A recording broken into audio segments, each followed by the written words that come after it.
Bishut Verabotai, Motsei Shabbos, samedi soir. Je vous souhaite à vous tous une bonne semaine, beaucoup de Hatzlaha, un bon Mazal, une bonne année, et que le Bishut Verabotai soit avec vous, Kineratson. Voilà. Alors, je voudrais vous parler un peu d'un sujet, les vêtements qui portaient Adam Arishon. Vous savez, nous sommes dans les semaines de la création du monde, le déluge qu'il y a eu, la faute de Adam Arishon, Noah qui a sauvé le monde. Après, on parle de Abraham, Yitzhak et Yaakov dans les parachutes à venir.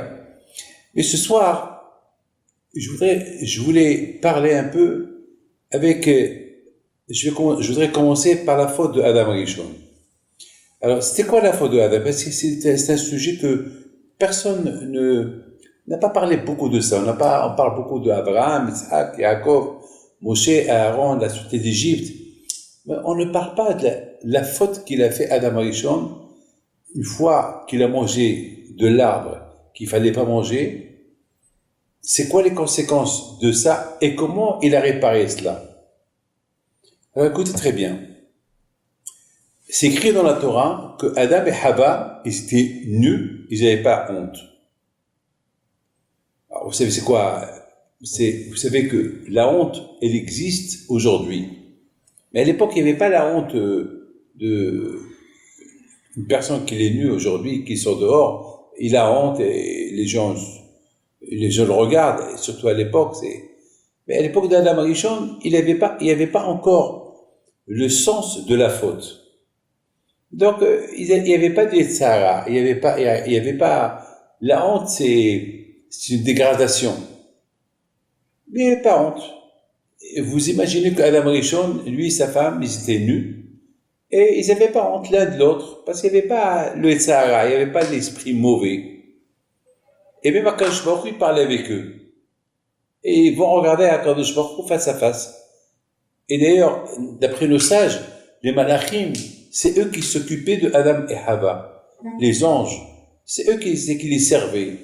Donc, le Talmud, il dit que le Gemara, il dit que Adam Arishon, il était très grand de taille.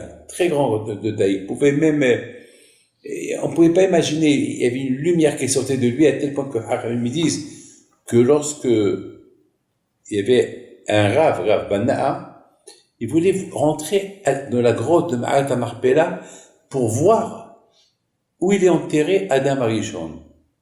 Et puis il y a une voix du ciel qui sort et qui lui a dit Rav Bana'a, ne rentre pas parce que tu n'as pas le droit de voir la création d'Hachem. Vous imaginez ça? Mais tu peux uniquement rentrer un peu et voir le talon de son pied. Il a dit que j'ai vu le talon de son pied, il est éclairé comme 1 milliard de fois plus fort que le soleil. Ça, c'était que le talon du pied de Adam Arishon après la faute. Alors, imaginez-vous, avant la faute, parce que n'oubliez pas, une fois qu'il a fauté et qu'il a mangé de l'arbre de la sagesse, il a perdu toute la lumière qu'il avait en lui, il l'a perdu. Mais un peu de lumière, il est resté en lui. Alors imaginez-vous ce qu'il a vu Rabbana. Alors imaginez-vous comment il était Adam Arishon avant la faute. Alors, mettons, on va recommencer, on va un peu expliquer ce qui s'est passé. Lorsque Adam Arishon, il a mangé de l'arbre de la vie, l'arbre de la sagesse, lui et sa femme, ils ont compris qu'ils avaient honte. Ils ont compris qu'ils ont fauté, ils avaient honte. Donc, qu'est-ce qu'ils ont fait? C'est écrit, Vaitfero Alet Ena. Ils ont pris comment ça s'appelle? Les feuilles de l'arbre de la figue, du figuier. Avec ça, ils ont fait un petit pantalon, un petit truc pour se couvrir. D'accord? Voilà, c'est tout. La Gemara dit, et elle raconte comme ça. Dans la Gemara Eruvin, page 18, Amoud Bet, Adam Arishon était un grand tzaddik, était un grand hassid. Comme ça, la Gemara dit. Lorsqu'il a vu il a fauté, et que maintenant il va mourir, Alors, pendant 130 ans, il a jeûné. 130 ans, il a jeûné. Ve'ela zazete mais à Vishlushim Shana. Ça veut dire que jusqu'à que sur lui, ils ont poussé des grains de figues. Alors maintenant, on va essayer de comprendre que Adam Rishon, il a fauté. Alors, il paraît que l'arbre que Hachim lui a interdit, c'était le figuier. Alors, avec quoi ils ont cousu le petit vêtement autour d'eux pour ne pas montrer pour ne pas que là ils voient l'autre, les endroits interdits de voir, avec les feuilles du figuier. Maintenant la question se pose, pourquoi rien qu'avec ces comment ça s'appelle, avec ces feuilles du figuier qu'ils ont fait le petit vêtement. Alors il y a une autre Gemara qui dit que lorsque Adam et Hava, ils ont remarqué qu'ils étaient nus, parce que là, ils sont devenus intelligents, avant qu'ils ont fauté, ils ne voyaient pas de faute. Ils n'avaient pas honte. Mais maintenant qu'ils ont fauté, ils voyaient. Alors, il paraît qu'ils sont partis dans tous les arbres pour prendre de ces arbres des feuilles pour coudre un petit pantalon ou bien un petit vêtement, un sous-vêtement pour se couvrir. Les arbres, ils n'ont pas laissé. Ils ont dit non. Tu as fauté. Alors, ce que Adam Rishon a dit, il a commencé à les supplier, mais laissez-moi prendre des feuilles pour quoi? Non, va prendre de l'arbre que tu as mangé, ils lui ont dit. Et c'est ce qu'il a fait. Il est parti au figuier, il a pris de là-bas les feuilles de ce figuier, il a cousu un vêtement, un sous-vêtement pour se couvrir. Alors maintenant, la question se pose, pourquoi ils ont fait ça? Alors la réponse, il est que c'était ça, le tikkun de leur faute. Eux, ils ont fauté avec le figuier. Alors, ils ont cousu un vêtement qu'on appelle miskeret avon. Ce vêtement-là, il va les rappeler qu'ils ont fauté. Alors maintenant, il faut comprendre quelque chose. Alors moi, j'ai commencé à réfléchir. J'ai dit, le matin, lorsqu'on se lève, on dit Baruch Ata Hashem Elokeinu melech haolam malbish aromim. On dit merci Hashem que tu nous as donné des vêtements. Je voudrais pas redonner. J'ai jamais compris cette bénédiction qu'on fait le matin. C'est une bénédiction que chaque matin on fait malbish aromim. J'ai pas compris. Il habille ceux qui sont nus. Vous avez compris ça? Est-ce que vous faites Baruch Ata le matin? Vous faites cette bracha de malbish aromim. C'est quoi cette bracha? Béni sois-tu Hachem, que tu habilles les dénus et ceux qui sont nus. C'est quoi cette bénédiction? J'ai pas compris, j'ai jamais compris cette bracha-là.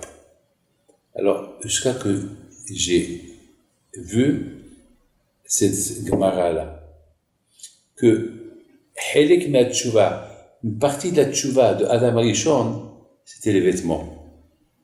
Maintenant, il faut savoir une chose. Vous savez que le fait qu'on s'habille, ne crois pas que le fait qu'on s'habille, c'est un shvah, et c'est un compliment. Le fait qu'on s'habille, ça nous rappelle qu'on a fauté. Vous avez compris? Le fait qu'une femme s'habille tsniaout, et le fait qu'un homme s'habille tsniaout, et on s'habille avec des vêtements, ça veut dire que les vêtements, ils nous rappellent la faute qu'Adam Rishon a fait. Parce qu'avant qu'Adam Rishon a fauté, il était nu, il n'avait pas honte. Et depuis qu'il a fauté, il a commencé à avoir honte de voir sa femme nue, et sa femme, elle avait honte de se voir nue devant son mari, et qu'elle voyait son mari nu, donc là, il avait honte de l'autre. Donc, ils ont cousu des vêtements, et une fois qu'ils ont cousu des vêtements, Akash Baruch Hu aussi leur a fait des vêtements.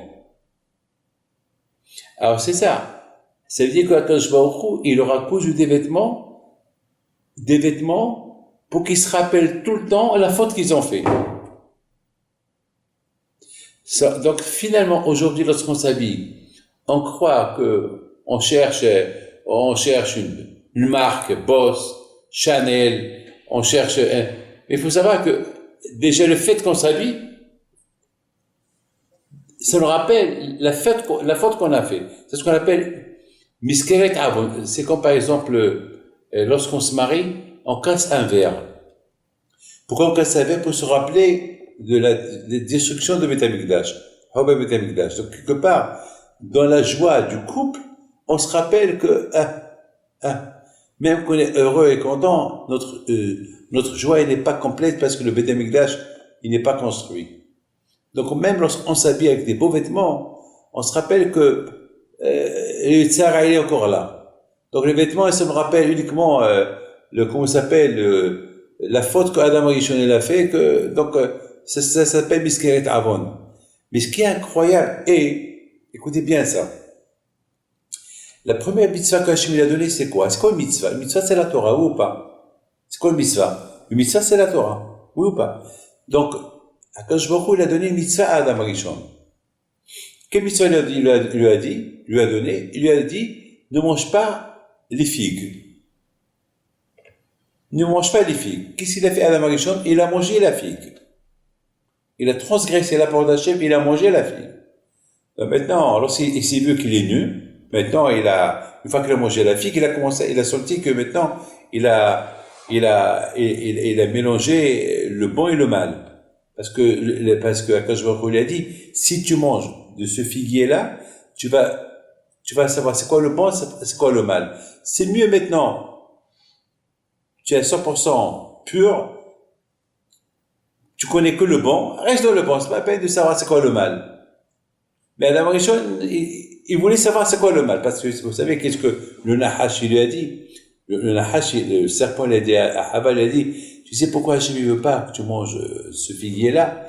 Parce que si tu manges ce figuier, tu vas devenir comme un Dieu. Parce que Dieu seul, il connaît c'est quoi le bon, c'est quoi le mal. Dieu seul, il sait c'est quoi le bon, c'est quoi le mal. Mais toi, tu connais que le bon. Le mal, tu ne le connais pas. Donc, si tu manges ça, tu vas être comme un Dieu de savoir c'est quoi le bon, c'est quoi le mal. Mais Akadosh Baruch Hu, il a dit à Adam, je te conseille pas de savoir c'est quoi le bon, c'est quoi le mal. C'est mieux de savoir que le bon. C'est pas mieux de savoir c'est quoi le mal. Parce que si tu sais si tu vas savoir c'est quoi le mal, donc demain tu vas perdre. Et là, cette ma'ala, cette grandeur où tu es maintenant. La grandeur que tu es maintenant, voilà, tu es nu et tu n'as pas honte de ta femme. Parce que tout est normal chez toi, dans ta tête. Mais lorsque Adam Arishon, malheureusement, il a mangé de Etz Hadaat, lorsque Adam Arishon, il a mangé de l'arbre de la sagesse, maintenant il a vu c'est quoi le bon, c'est quoi le mal. C'est quoi le bon, c'est quoi le mal. Il a vu maintenant que le bon, il a perdu. Il voit maintenant le mal. Il a eu ça, il voit sa femme qu'elle est nue. Et sa femme qui le voit qu'il est nu, lui, il avait honte d'elle, et elle avait honte de lui. Donc, ils ont commencé à chercher comme la Gemara dit, pour se couvrir, aucun arbre ne les a laissés. Le seul arbre qu'ils a laissé prendre de ses feuilles pour se couvrir, c'est le figuier. L'arbre qu'ils ont. Ça veut dire que maintenant, chaque fois qu'on s'habille, on se rappelle de la faute de Adam Rishon. Et le fait que nous, même on a honte, ça veut dire que nous avons encore le mal dans notre main. Maintenant, moi j'ai commencé à réfléchir. Moi j'aime bien essayer de comprendre. Hakadosh Baruch Hu, il a donné une mitzvah à Adam Rishon, ou pas? Adam Rishon, il a transgressé cette mitzvah. Très bien, oui. Maintenant, il voit le mal. Maintenant, c'est quoi le tikkun? C'est quoi la réparation d'Adam Rishon pour qu'il répare la faute qu'il a fait? La Torah. Et kové haïtim la Torah. Parce que je lui ai donné une mitzvah. À faire, il l'a pas fait. Mais donc, il a fait, c'est quoi le tikkun? C'est quoi la réparation? Faire des mitzvot. Et c'est quoi faire des mitzvot? Des mitzvot que la Torah l'a donné. Alors, qu'est-ce qu'il a fait? Il a pris à l'éténa, les feuilles de la figue, il a fait un vêtement avec. Alors, j'ai pensé comme ça. Allez, Te'ena, la première lettre de Allez, c'est quoi? Aïn. La première lettre de Te'ena, c'est Tav. Aïn et Tav, c'est Et. Et, ça veut dire Liot Kovei Haïtim la Torah. Il faut fixer un zman, un temps pour la Torah. C'est comme la première question qu'on te pose après 120 ans dans notre monde. Haïm Kavatim Haïtim la Torah. C'est la première question qu'on vous pose. Dès que l'homme, il arrive dans notre monde, la première question qu'on lui pose, Haïm Kavata Haïtim la Torah. Est-ce que tu as fixé des heures de l'étude de la Torah? Alors ma question était, pourquoi on lui pose cette question? Pourquoi on pose à l'homme cette question? Pourquoi on ne va pas lui dire, est-ce que tu as fait la tzedaka?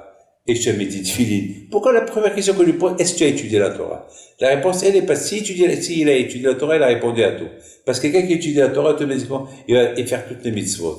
C'est pas possible qu'un homme va fixer des heures pour étudier la Torah et va pas faire ce que la Torah a dit de faire. C'est quoi étudier la Torah? Étudier la Torah, c'est des halachot. Étudier la Torah, c'est tu étudies les lois de la Torah, comment vivre, comment être juif, comment, c'est ça. Donc, et pourquoi on pose cette question à l'homme lorsqu'il quitte ce monde? Est-ce que tu as fixé les heures de Torah? Parce qu'on lui rappelle que Adam Rishon, écoutez bien, on lui rappelle que Adam Rishon, lorsqu'il a fauté, avec quoi il a commencé à avoir honte, avec quoi il s'est couvert pour ne pas avoir honte? Avec les feuilles de la figue. Alet Te'ena. Et Alet Te'ena, c'est les initiales de Hetz. C'est-à-dire qu'Adam Rishon, il a dit que, mais vrai, il y a deux sortes de vêtements. Il y a les vêtements physiques, les vêtements qu'on porte sur nous. Il y a d'autres vêtements qui sont spirituels. Le vêtement spirituel, c'est quoi? Le vêtement spirituel, c'est la Torah. Vous savez que lorsqu'il quitte ce monde-là, pendant sa vie, chaque mitzvah qu'il fait, avec mitzvah qu'il fait, les malachim, il lui prépare un vêtement avec quoi? Avec lequel il va être présent devant Akadosh Baruch Hu. D'ailleurs, vous connaissez une belle histoire. Il y avait une histoire, il y avait un monsieur qui était un grand tzaddik. Et un jour, lui et sa femme, ils ont rêvé qu'ils ont vu un très beau vêtement dans le ciel. Un très beau vêtement. Et il leur a dit, c'est quoi ce vêtement-là? Ils ont dit, ça, c'est le vêtement de tel et tel, et celui-là, ça, c'est de sa femme. Alors, ils ont commencé à le voir, ils ont vu que ce vêtement-là, il lui manquait comment tu appelles ça, le col. Le col. Il était fermé. Il leur a dit, mais comment il va porter ça? Là, il lui manque un peu une mitzvah qu'il doit faire avec Mitzvot Nefesh. S'il fait une mitzvah avec sacrifice, il y aura le col. Et il a dit, mais c'est dommage. Le vêtement, il est là. Alors, à quoi ça lui sert s'il n'y a pas de col? Comment il va le porter? Ben oui, il faut qu'il fait une mitzvah avec sacrifice. Il se réveille, il tremblait. Il voit que sa femme aussi s'est réveillée, elle tremblait. Il lui a dit, qu'est-ce que tu as? Il lui dit, j'ai fait un cauchemar. Et le mari lui dit, moi aussi j'ai fait un cauchemar. Après les deux, chacun a raconté son rêve, c'était le même rêve que chacun a eu. Alors ils se sont dit, qu'est-ce qu'on va faire? À quoi ça nous sert un beau vêtement si on ne peut pas le porter? Alors il faut qu'on fait une mitzvah avec sacrifice. Ils ont vendu tout ce qu'ils avaient, ils ont donné toute tzedaka. C'était la mitzvah qu'ils ont fait. Le soir, ils rêvent que on les a pris dans une grande salle, il n'y a que des tzadikim, on lui aura dit, voilà les vêtements de tel et tel, les vêtements de tel et tel, avec le col et tout. Ça veut dire que les vêtements, c'est les mitzvot. Tu fais des mitzvot, on te fait un vêtement. Et c'est ça, mes amis, la première question qu'on pose à la personne, une fois qu'il est mort, est-ce que tu as préparé tes vêtements? Est-ce que tu as préparé tes vêtements pour l'autre monde? Et c'était ça le tikkun de Adam Rishon. Lorsqu'Adam Rishon, il a vu qu'il a fauté, qu'il a transgressé les paroles d'Hachem, il s'est fait un vêtement. Mais ce vêtement qu'il s'est fait, et Hachem, il a fait un vêtement. Ah ben, je vous pose une question. Quel vêtement il était le plus valable? Celui que lui, il a fait, et celui que Hachem, lui a fait. Donc, on est obligé de dire que Hachem, il a fait un vêtement sur son vêtement. Oui ou pas? Un vêtement que lui, il a fait, qui s'appelle de Alet Ena, mais le vêtement de Akash Ro, c'était or, d'après Rabbi Meir Alet, un vêtement de lumière. C'est-à-dire qu'il a besoin des deux vêtements. Un vêtement physique, c'est ça? Un vêtement que tu portes sur toi, pour, matériel, pour couvrir ton corps, mais l'autre vêtement, c'est la Torah, spirituel. C'est or, Ve'en or et la Torah. Ça veut dire que c'est ça le travail et ce vêtement qu'on porte aujourd'hui, ça nous rappelle la faute qu'on a fait, qu'Adam Rishon a fait, et je me rappelle que puisque ça me rappelle, ce vêtement, il me rappelle ma faute, donc il faut que je me prépare le vêtement spirituel que lorsque j'arrive dans l'autre monde, je ne vais pas me présenter nu dans l'autre monde. Il me faut un vêtement et dehors un vêtement de lumière que je vais faire avec les mitzvot que je fais dans ce monde-là. C'est la folie. Est-ce que vous avez compris?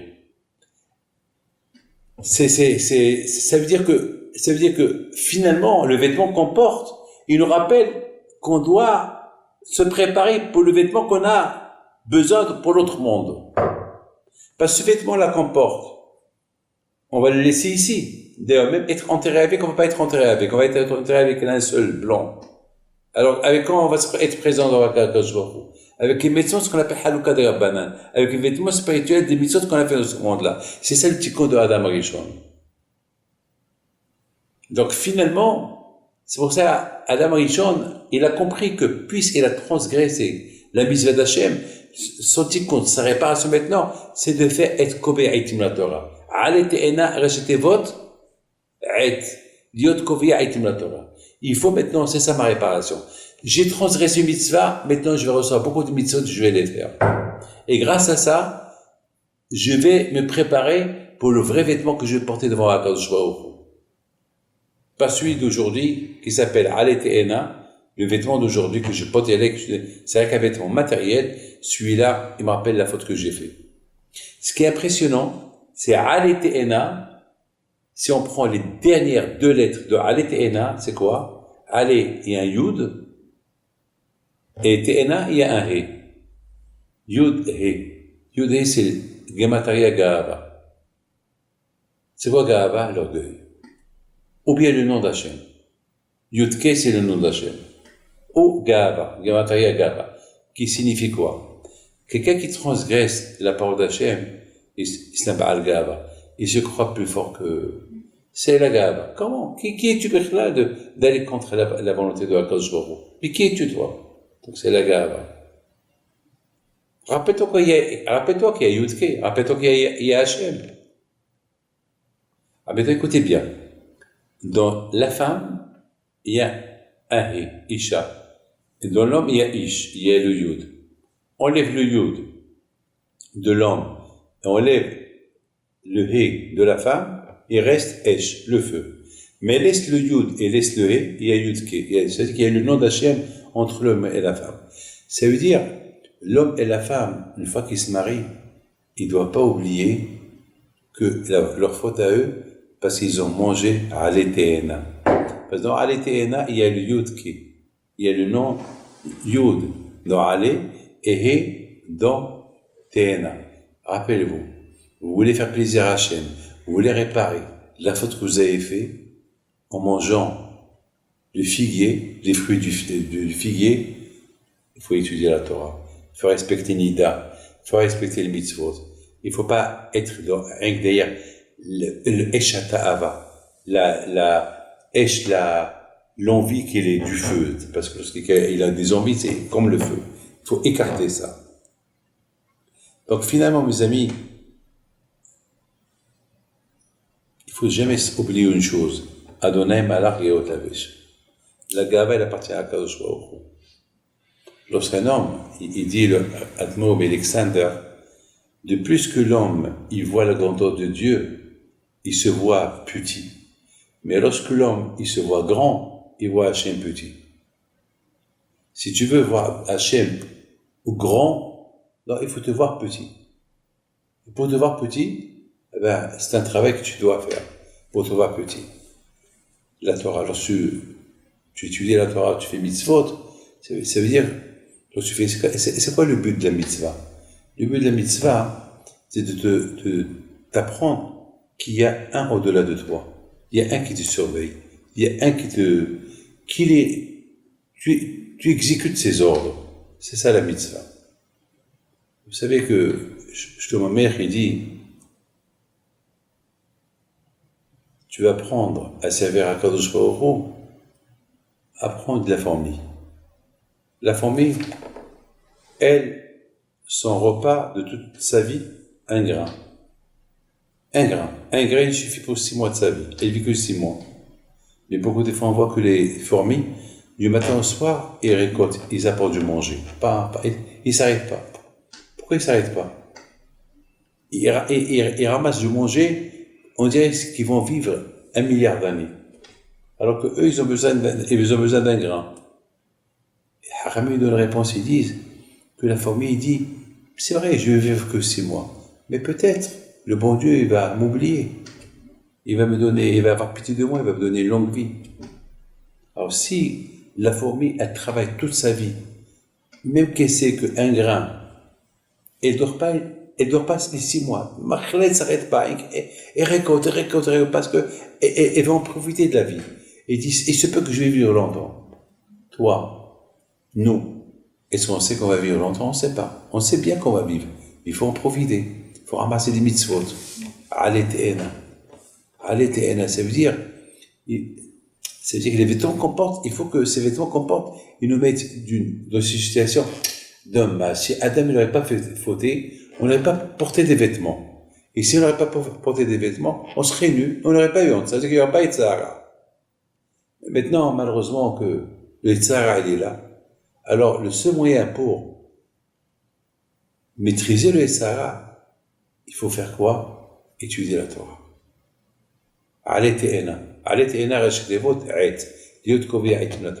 Fixer des horaires de la Torah, c'est ça qui peut affaiblir le Sahara. Ça est très fort, hein, je vous le dis, très très fort, très très fort. Aussi grand qu'on peut être, aussi tzadikim qu'on peut être, on peut tomber dans le péché de Sahara. Parce qu'il est très intelligent. Lui, il est immortel, lui, il se fatigue pas. Et lui, il connaît son travail. Il a son travail, il connaît son travail. Son travail, il le connaît très bien, il le connaît parfaitement. Et Akadosh Baruch Hu, il a eu pitié de nous. Il nous a dit, voilà, vous aussi, je vous ai donné la Torah. L'arme de la Torah, avec l'arme de la Torah, vous allez faire la guerre contre les Sahara. Je voudrais simplement terminer avec quelque chose de beau. On a vu que Abraham Abinu alav shalom, il a dit qu'il a étudié la Torah, il a respecté la Torah, etc., etc., etc. Bon, c'était Abraham Abinu à une époque, il était seul contre tout le monde. Et donc, c'est la paracha de cette semaine. On a lu la paracha de la semaine dernière de Lech Lecha, et cette semaine, on va voir la paracha de la Brit Mila. Et dans la paracha de Brit Mila, vers la fin, c'est écrit que le Midrash dit que Abraham Abinu alav shalom, il a consulté des amis à lui, Anar, Eshkol et Mamre, qui étaient des grands tzadikim. Il leur a dit, qu'est-ce que vous pensez? Hachim, il m'a dit que je fais la Brit Mila. Elle lui a conseillé, fais-la, c'est Mamre, fais-la. C'est Hachim, il t'a dit de la faire, fais-la. Et n'aie pas peur de tes ennemis. Et si il t'a dit, et n'aie pas peur que tu vas avoir une hémorragie, enfin, si t'es vieux, que le sang n'allait pas s'arrêter, tu continues. Anna et Eshkol, ils l'ont un peu découragé. Ils ont dit, tu sais, tu as beaucoup d'ennemis et si tu fais la Brit Mila, ils vont te tuer. Et l'autre lui a dit, peut-être tu es vieux et tu vas avoir une hémorragie. Mais Mamre, il a dit non.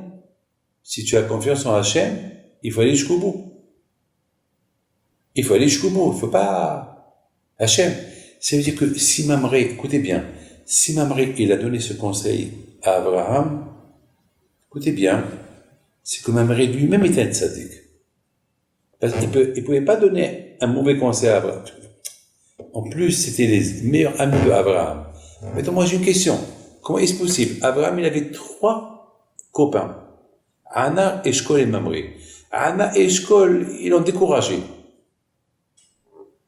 Mais Mamre, il a encouragé. Et ils étaient tous des copains. Alors, comment vous expliquez Anna et Eshkol qui découragent Abraham Abinu? Mais ils étaient... on dit, dis-moi qui tu fréquentes, je te dis qui tu es. Si Abraham Abinu, il a fréquenté ces 3-là, si Mamre, il a bien conseillé, alors comment les 2 autres, ils ne l'ont pas bien conseillé? Alors, on peut dire que les 2 autres, ils sont logiques. Ils ont dit, c'est vrai, Hachem t'a dit il se peut que Hachem, il te teste, et je vais mettre ta vie en danger. Tu comprends? Et tu as compris? Tu as compris? Il a dit, peut-être Hachem, il te teste, Parce qu'il y a ce qu'on appelle, il faut jamais mettre ta vie en danger. Il te teste, est-ce que tu vas mettre ta vie en danger ou pas? Par exemple, comme Hachem, il dit à Shmuel, va couronner David comme roi. À cette époque, Shaoul, il était roi déjà. Alors, Shmuel Hanavi, il a dit à Akadosh Baruch Hu, mais Hachem, comment je vais aller couronner David comme roi, alors que Shaoul, il est déjà roi? Et si Shaoul l'entend que je vais aller couronner David, il va me tuer. Alors, il a dit à Akadosh Baruch Hu, t'as raison.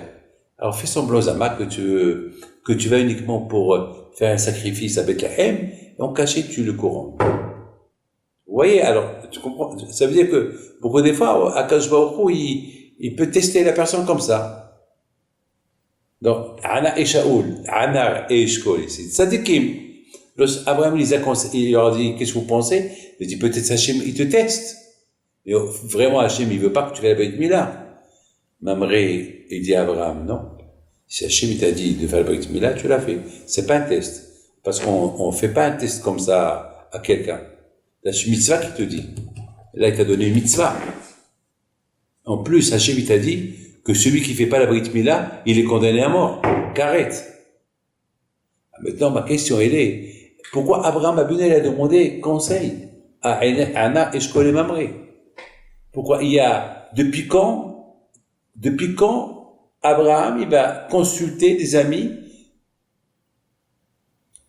sur une mitzvah que Hachem lui a donnée? Hachem lui a dit, Abraham, tu fais la Brit Mila. Pourquoi Abraham Abunel, il demande à ses amis un conseil? Est-ce que je la fais ou je la fais pas? De toute façon, on a vu qu'il l'a fait à la fin, ou pas? C'est qu'Abraham Abunel, tout son dossier, c'est de la faire. Alors, sur ça, il y a des réponses. Première réponse, c'est que Abraham, il a voulu montrer à ses amis, ceux qui lui ont dit, ne la fais pas, et ceux qui lui ont dit, fais-la, si moi je peux la faire, vous pouvez la faire. Si moi je peux la faire, vous pouvez la faire. C'est-à-dire, de toute façon, Abraham, il était fixé dans sa tête qu'il va la faire. Alors pourquoi il leur demande? C'est-à-dire, si vraiment vous êtes mes amis, il faut la faire. Si je vous donne conseil, voilà, toi et toi, vous me dites non, alors je vous déconseille de rester dans cette idée. Quant à toi que tu m'as dit oui, très bien. Alors si moi je la fais, toi aussi tu l'as fait. Sinon, à quoi ça sert notre amitié? Deuxième réponse, c'est que Abraham Avinu Alav Shalom, il a voulu montrer à Anna Eshkol Mamré qu'ils étaient ses meilleurs copains. Il a voulu, écoutez bien, c'est ça la meilleure réponse que j'ai eue, que j'ai pensé. Si Abraham Avinu aurait fait cette mitzvah en cachette, qui va entendre le sacrifice qu'il a fait Abraham pour soi-même? Personne. Aujourd'hui, il y a le marketing, aujourd'hui, il y a les téléphones, aujourd'hui, il y a la publicité, aujourd'hui, il y a des pancartes publicitaires dans les rues. Aujourd'hui, il y a la radio, aujourd'hui, il y a vous savez, il y a les médias, il y a les journaux et tout, pour diffuser quelque chose. Mais à l'époque, il n'y avait rien du tout. Abraham, il va être mis là en cachette. Qui va le savoir? Personne. Donc, Abraham, il voulait ce qu'on appelle le bouche à oreille. Il consulte ses meilleurs copains, et ses meilleurs copains, ils vont diffuser ce qu'Abraham, il va faire. Donc, du coup, tout le monde va entendre qu'Abraham, il a fait Brit Mila, il a fait l'alliance avec Akadosh Baruch Hu. C'est pour ça qu'il a demandé. Il n'a pas demandé pourquoi. S'ils vont lui dire oui ou non. Non, il a uniquement, il les a demandé d'une manière pour que eux après, ils disent ce qu'ils pensent et que lui après, il va dire non, je fais la Brit Mila pour qu'eux, ils puissent diffuser ce qu'Abraham, il a fait. Parce qu'Abraham, toute sa vie, c'était faire du marketing. Contrairement à Noah, contrairement à Adam, contrairement à tout le monde. Et c'est la raison pourquoi Abraham Avinu Alav Shalom, lorsque sa femme elle est morte, il a enterré Sarah à côté de Hava.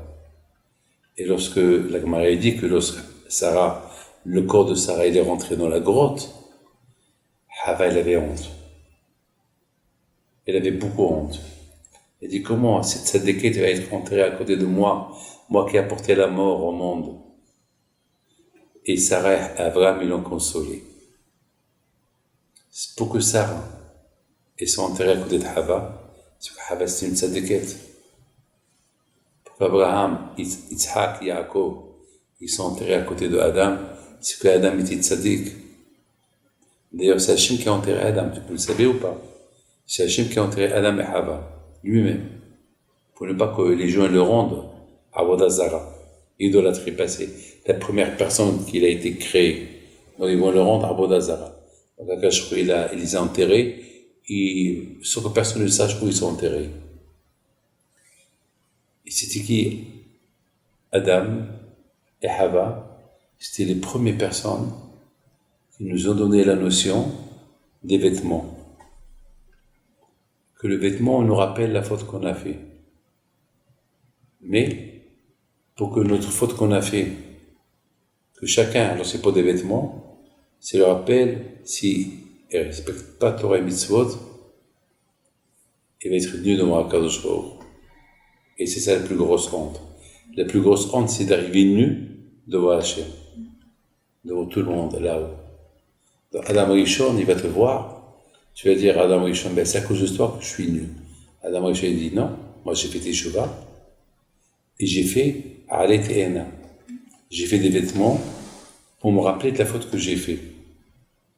Et ces vêtements que j'ai faits, ils sont, qui représentent les Kvoa et Tim Torah.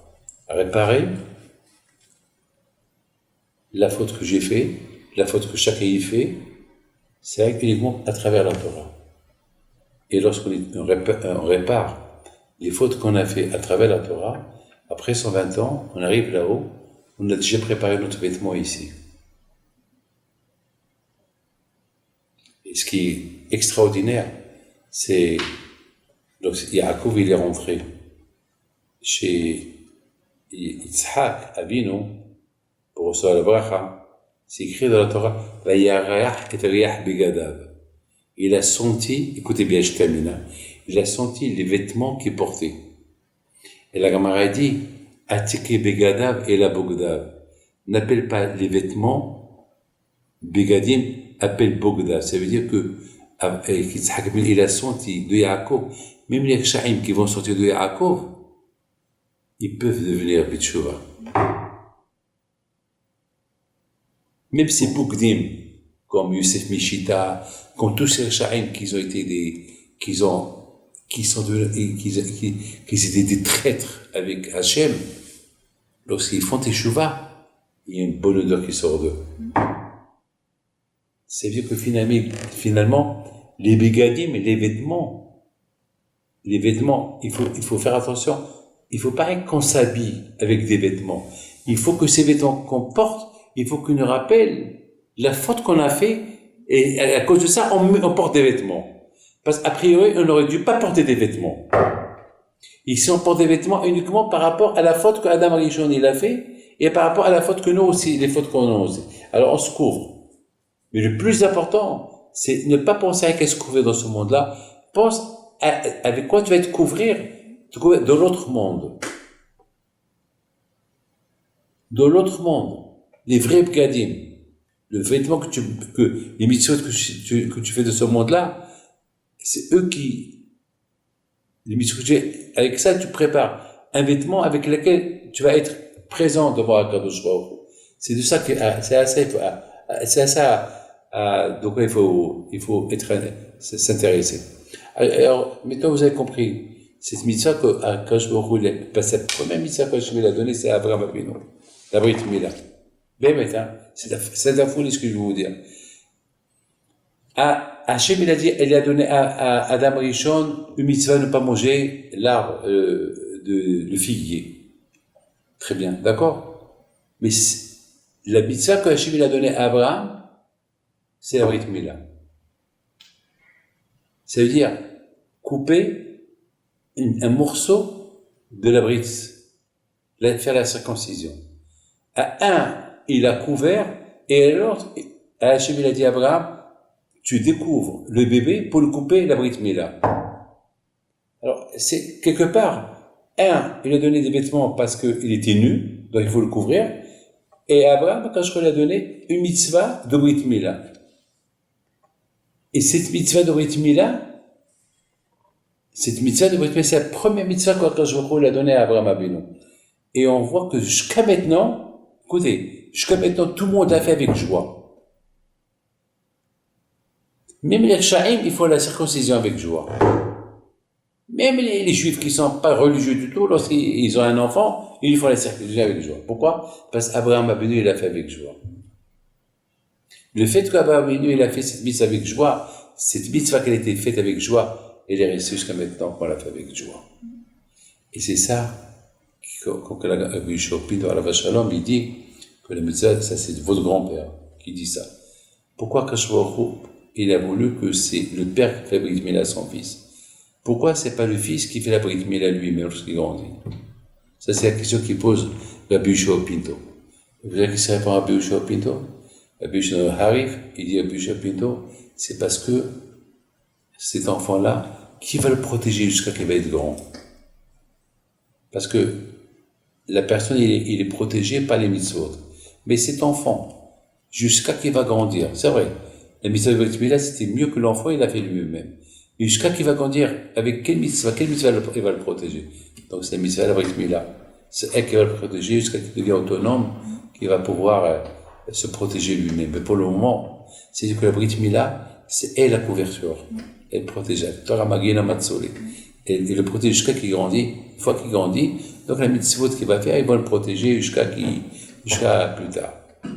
Voilà. Maintenant, de tout ce on a dit maintenant, qu'est-ce qu'on retient comme résumé? Que le vêtement qu'on porte, il nous rappelle la faute. Alors maintenant, il y a quelqu'un qui m'a dit une fois, mais c'est à cause d'Adam Rishon qu'on est puni. Je lui ai dit non. C'est vrai, Adam Rishon, il a mangé, parce que même Adam Rishon, il a dit à Kadosh Baruch Hu, ah, maintenant, Hachem, tout le monde va me maudire. Mais les tzadikim vont me maudire. Ils vont dire que c'est moi qui ai apporté la mort. Hachem, il a dit non. Toi, tu as mangé l'arbre de la vie, l'arbre de la sagesse, mais tu as fait teshuva. Adam, behit'o yamut. Celui qui meurt, c'est pas sa faute. C'est pas toi. Toi, tu as fait teshuva. Et si c'est pas toi qui aurais fait manger, un autre l'aurait mangé. Donc, au moins, toi, tu as fait teshuva. Donc, au moins, tu as porté la notion de la teshuva dans le monde. D'après ce que j'ai expliqué, on comprend. Adam Rishon, maintenant, il a compris. C'est quoi la teshuva qu'il est sorti d'Adam Rishon? Que les vêtements, ils nous rappellent la faute. Et comme je vous ai expliqué, c'est quoi? Alors, comment on va réparer cette faute? Alet et Ena. Alet et Ena, c'est racheter votre bête. Likvoa etim la Torah. Sauvez votre Yudke. Ce que Yudke, c'est le nom de Dieu, Gav. Tu veux pas ne pas fauter? Alors, calme-toi, abaisse-toi. Tadmich atzmecha. En a Torah mitkaimim ela bimish manmich atzmo alea. Celui qui veut que la Torah le protège et elle fait un effet sur lui, s'il s'abaisse pour la Torah. Mais si c'est Baal Gahava. Donc voilà Adam Rishon. C'est pour ça qu'on dit qu'Adam Rishon était Hassid. Hassid, c'est le contrairement de Baal Gahava. Lorsqu'il a reconnu qu'il a fauté, il est devenu Hassid. Et il a tout de suite trouvé comment réparer la faute. Comment il a trouvé comment réparer la faute? L'étude de la Torah. Porter les vêtements qui me rappellent la faute que j'ai faite. Et quand je crois il leur a fait, coûte notre or, un vêtement de lumière. Maintenant la question se pose, si eux ils ont fait Alet-Ena pour se couvrir, alors pourquoi Hachem il leur a fait encore des coûte notre or, un vêtement en cuir, ou d'après Rabbi Meir, un vêtement en quoi? En lumière. Pourquoi? La réponse c'est quoi que il a dit à Adam? C'est pas assez que le vêtement matériel, il faut aussi le vêtement spirituel. Et le vêtement spirituel, c'est l'étude de la Torah. Voilà. Que Hachem vous protège, vous donne bracha et tzlacha, et puis au talgouf qu'elle raconte, puis sautre à puis de soit avec vous. Amen.